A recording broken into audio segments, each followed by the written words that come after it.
Hello everyone, I'm Rachel Tessman from stampyourartout.com.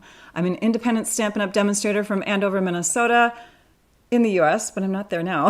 And I'm here to bring you a live paper crafting class. Welcome everybody, and especially a big welcome to those of you who stick with me all the time. I love you for coming on an odd day. It's Friday, what day? Friday, August 9th, 2024 at 9 a.m. Central Time as I'm coming to you live. You can see I'm in a totally different spot, right? This is my parents' place. The cabin, the lake is what we call it. And my sister and I drove up here with her dog Luna. So all five of us, my parents, my sister, Luna, and myself are here enjoying a nice long weekend. And so I just brought my broadcasting stuff because I thought it'd be easier for me to explain the paper pumpkin projects that just went live about an hour ago on my blog than to try to write out all the descriptive explanations and measurements and all that. So I'm going live. Plus, I have some new products to share with you. My family is here still. They're heading out to breakfast though, and I thought, wouldn't it be nice if they could just say hello before they leave? So they're gonna come through, say hello to all of you. Hi guys. Hello. Goodbye. We're going to breakfast. Hi. Yeah, so, Love my sister. Give a hug to her. oh, thanks guys. Love you. Love you too. Have a good breakfast. Have fun, everybody. Have fun. All right. So, yeah, they're going to head on out so that they don't have to sit and be quiet the whole time because that's how you kind of feel when you're in the same room doing a live with me. They were on a live with me last night with my team.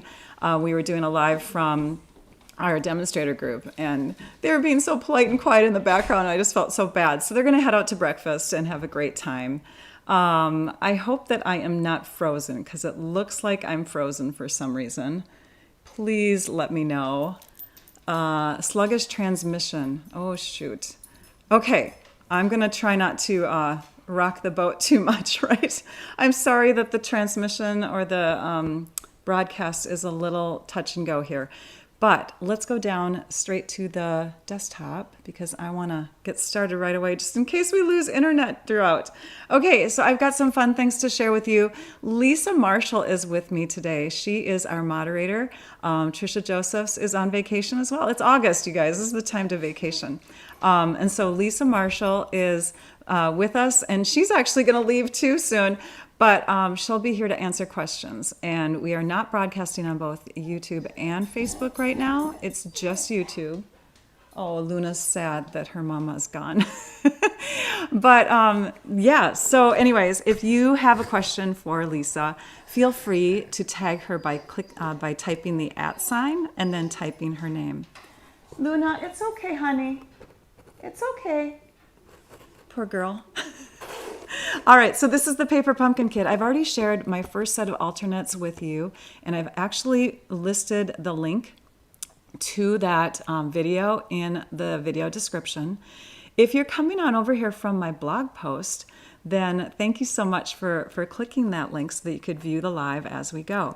Yes, the blog post is actually live already so that you can go there. There's a link in the description so that you can go there and see the close-up photos of all that I'm going to be creating. So it does keep freezing. Oh, I'm so sorry, you guys. Not receiving enough video to maintain smooth streaming. Let's see if we can click this button and see what happens here. Open widget. Okay, well, I don't know what to do. We are just going to have to go with it and we'll just hope that that the recording is clear enough. So, all right, let's get going. The first project that I have for you is a variation on the boxes that I had shared with you before. You can see I added a window to this box, and the way that I did that is I just took and added a window sheet. How did I cut? Well, if you recall, for the base of my box, I had a piece that was just under 4 1/4. Oh, this is the top of the box, sorry. I had cut my card in half, and of those two pieces, this became the base, which I cut just slightly smaller. This is the top piece, and we're going to score that at 1/2 inch all the way around. And then what I do is I take and I cut 1 inch in on all of them. Oh, I'm so hoping that this internet will stick with us the whole time. So I'm going to now move my paper 1 inch in, and I'm going to start cutting so that I'm 1 inch deep and I don't go 1 inch beyond. So I'm just going to cut out a little rough window here. And if it's not exact, it's okay, because I can always come in and trim to connect. So we've got that 1 inch window all the way around like this. And then my window on top, oops, there we go. Go to the 1 inch mark, Rachel. Don't make a mistake. You only get one chance. So there's my little window that I've removed. This here forms the box top. If you recall, you're just going to fold all the way around. And then you can go back to that initial video, but you're going to cut these tabs and connect, cut and connect. And then you've got this window here on top, and you're just going to take some window sheet. And what I did is I cut it to the same size as this layer here. And that layer measures 2.5 inches by 3 3/4 inches. That's how much you want to measure your, make your window sheet, I should say. You can see that that 2.5 inch mark will give you 1/8 of an inch on each side. You see that? So that's the perfect size, 2.5 for the window sheet, 2.5 by 3 3/4, the same as this. And normally I'd say make it slightly smaller, but you really don't have a lot of wiggle room. So we're going to cut 2.5 by 3 3/4.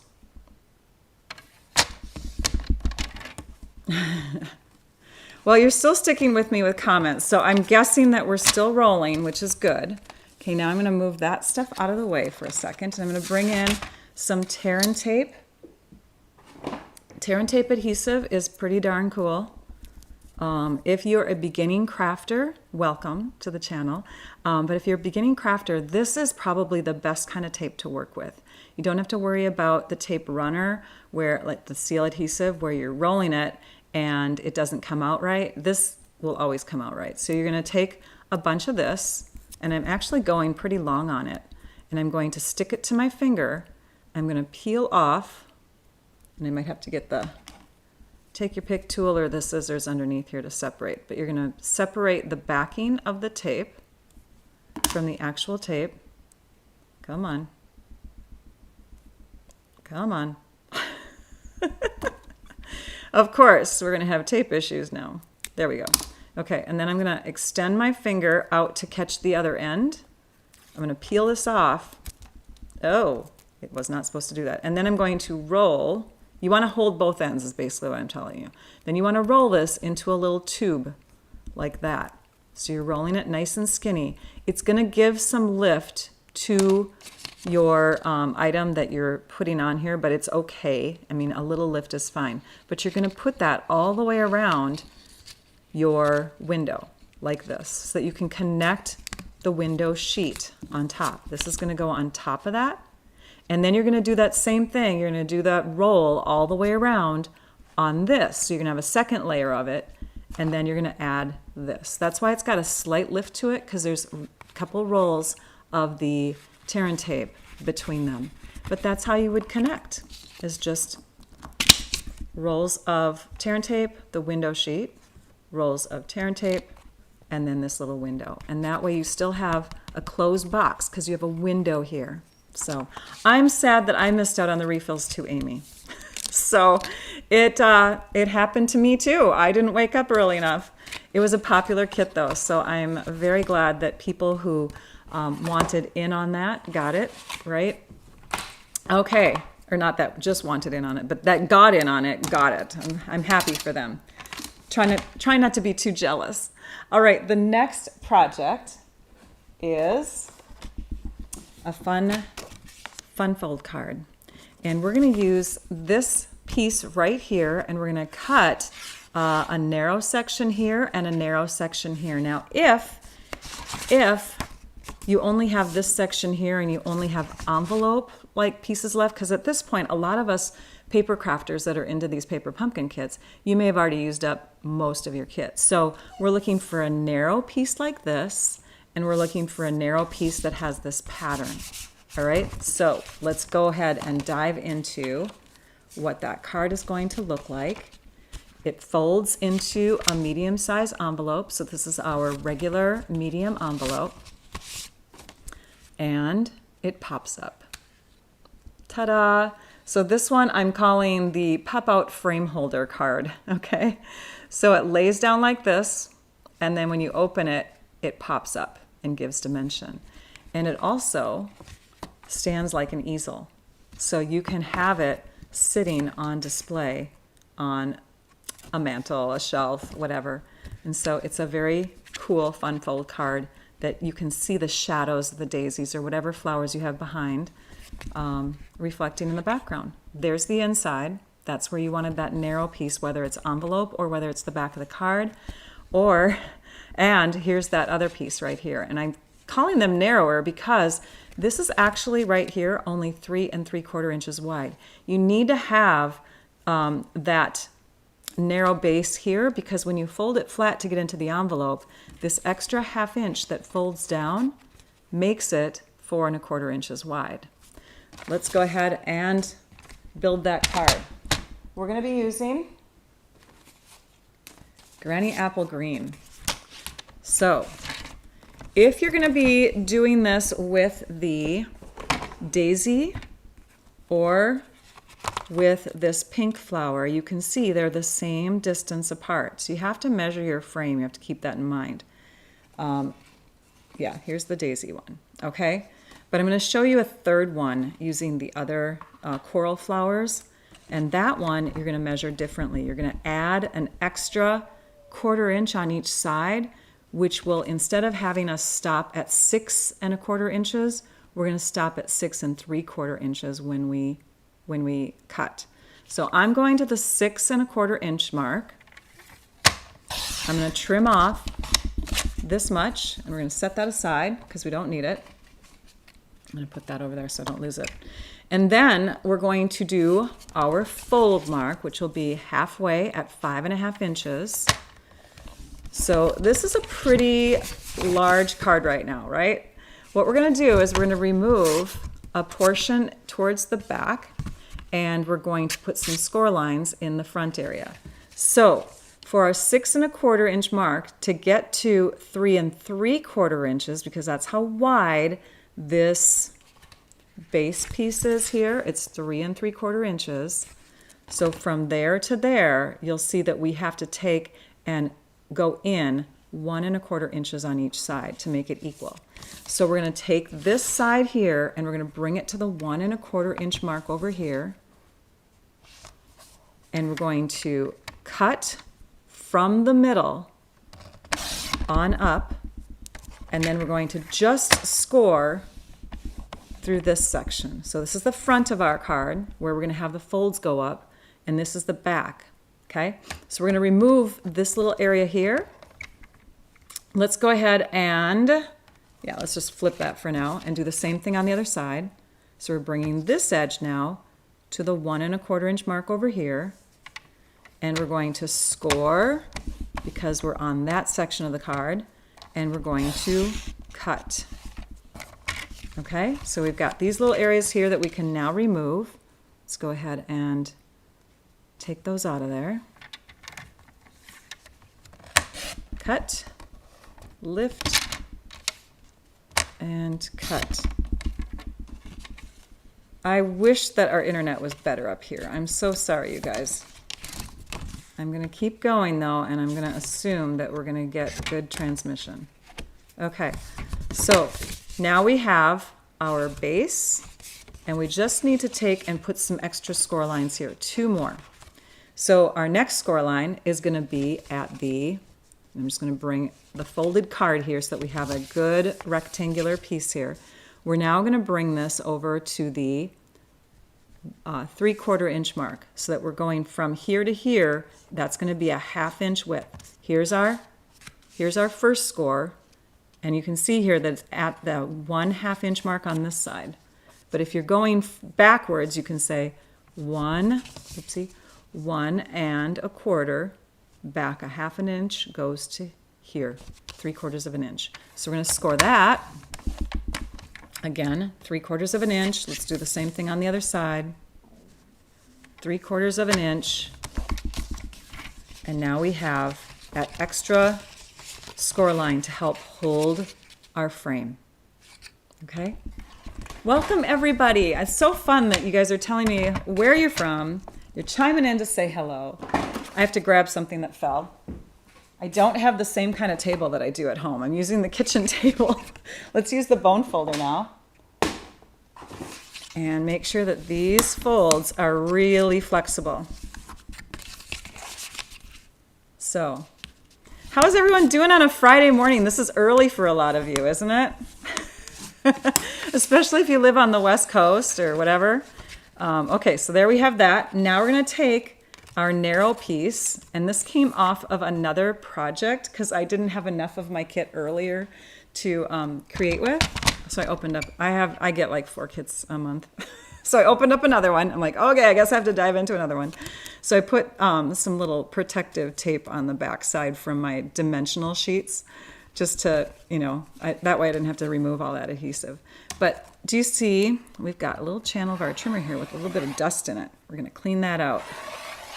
Okay, we are now going to trim off just a smidge. So instead of being at the exact 3 3/4 inch mark here, because that's the width of this area, we're going to come back just a tad, about 1/16 of an inch, and we're going to trim that off. So our piece is going to be just under 3 3/4 by 5.5 inches tall. Okay, now we can go ahead and peel off these little protective pieces and reuse the tape that we had. Yes, I know, I stole it from another project because I couldn't wait to share this idea with you. And my other kit was lacking in all of these pieces. Okay, so we'll just set that in there like that. It should hold because it had sticky tape on the back side. The other piece, this one I grabbed from the envelope, obviously. It's slightly smaller. It is 3 5/8 inches by 5 3/8 inches. Okay, that one you need to have smaller because you need to fit it within the border. So here's where I'm going to bring in that seal adhesive, just in case you guys are, what am I saying? Just in case you guys are using seal. Let's say you're newer too, and I was mentioning the seal just now. This is seal adhesive. Sometimes it can be a struggle to work with people who are fresh and new to it, but over time you get used to it. But again, the tear and tape, great substitute. So there's the inside of our card, there's the outside, and now we're going to take and attach our frame piece. So to do that, we're just going to flatten down our little side here. We're going to lay this where we think it will look best. And I'm thinking it'd be nice if it could line up a little bit with the flowers behind it. Do you see the flowers behind it? Okay, so we could have it be smack dab in the middle, just off kilter a little bit. We could have it higher up a little bit. It's just, wherever you want it to go. I think I'm going to have it about 3/4 of an inch from the top. So I'm going to lay it here. And then I'm going to flip it over, grab my glue that I've got in my precision tip bottle, and we're just going to run it on this area here. Sorry. Traveling, so it hasn't been sitting upside down in my little holder for too long. Is it going to come out? Oh, I really hope. I mean, what I'm seeing on the screen here is it constantly freezing up, you guys. I'm so sorry. If this glue is not going to work for me, I might have to just explain the rest of my project. Let's try it again, Rachel. One more time. Yeah, I think I need to get a pin in there because it kind of got clogged as I traveled. Shoot. Okay. All right, I guess we're not doing any glue. But what you'll want to do is you'll want to lay this down, have your glue on this little skinny edge, and then you're going to carefully put it in place where you want it. Once that's attached, it's going to move with you, and you're going to bring the card over here so that you can flatten this side down. So then you'll take and you'll lift it up like this. You'll put adhesive under that section, flatten that down, and then attach. Okay? And that's how you connect it. You're going to do one side and then the other. I'm glad you like it, you guys. Thanks, Wendy. Thanks, Gloria. Yay. Okay, after that is on, let's just say that we did that, okay? So after you've attached those two sides, then you're going to add your sentiment piece. And here it is. And for that, I've got the pink strip. So that would go on, and you could connect it to either side. I was actually imagining it going over here. And then you just need your little word bubble. And I don't know where that is. I think I might not have stamped it, but you would just put a little word bubble on there like that. And then you would have your finished card. And again, I'm sorry I didn't